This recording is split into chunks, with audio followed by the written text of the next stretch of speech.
Meus amores, tudo bem? Tia Brenda está aqui para mais uma videoaula. E o tema da nossa aula será sobre histórias em quadrinhos.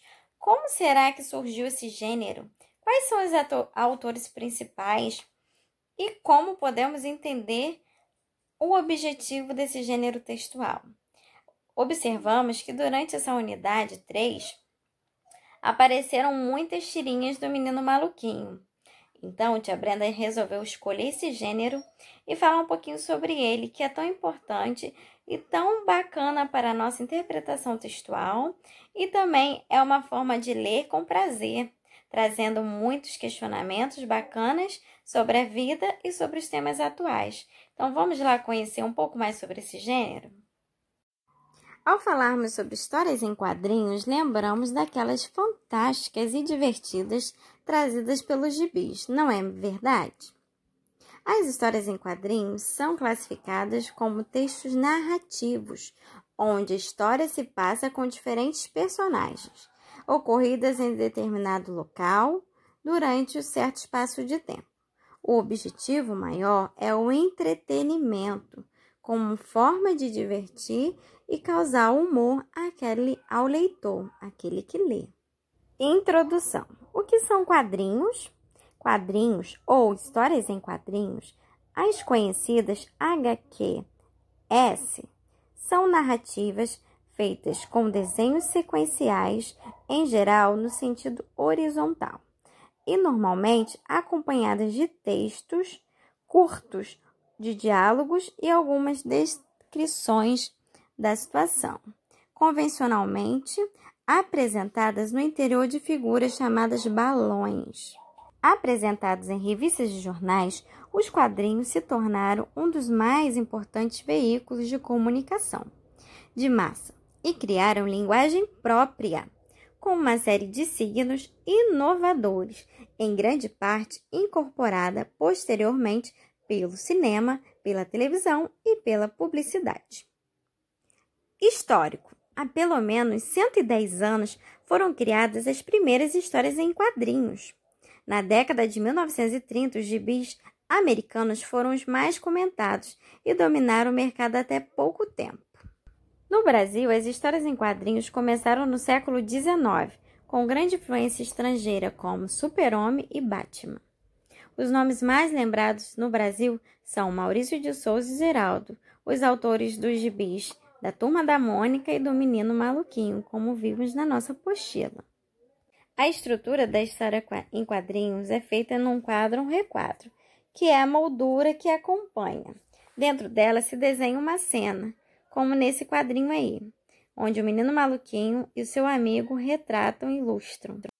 Podemos fazer uso do balão duplo, que é onde entra a fala do personagem. Esse balão duplo é usado para dar continuidade à fala. Quando o texto ele não cabe num só balão, usa-se o balão duplo. Também pode aparecer balão de pensamento, para indicar o que o personagem está pensando. Se você observar, aí o Cascão está pensando em um monte de coisas que ele está imaginando sobre a personagem Mônica. Para indicar o movimento de alguns personagens, são usadas linhas cinéticas, riscos que indicam movimentos, como aparece aí para Magali. Recordatório. São painéis dentro dos quadrinhos usados pelo narrador. Então, quando o narrador ele quer colocar alguma fala que é dele, ele vai usar esse recordatório, que não são as falas do personagem. Metáforas visuais. Metáforas em desenhos indicam um sentimento ou um acontecimento. Exemplo, um coração soltando no peito como sinal de paixão. Notas musicais indicando um assovio, música ou etc. Balão de diálogo é um balão utilizado para mostrar a fala dos personagens. Falando sozinho, Horácio? Não, eu falava com o futuro filhote que vai sair desse ovo. Então, vocês percebem a fala desses dois personagens. Balão de grito. O balão de grito pode vir tremido ou parecido com o balão de diálogo, mas o que realmente o diferencia é o negrito das palavras ou o fato de elas estarem em um tamanho maior que as outras, como aí aparece a Mônica gritando. Existem vários tipos de balões. É através dos balões que os personagens se comunicam. Existem vários tipos, como o da fala, pensamento, grito, cochicho, amor e ideia.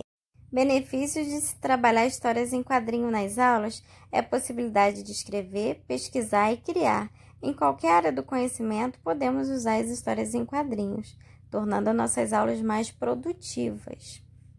Vocês sabiam que o leitor de história em quadrinho é basicamente um coautor da história, pois ele interpreta os personagens segundo toda a estrutura da história, através das imagens e da escrita.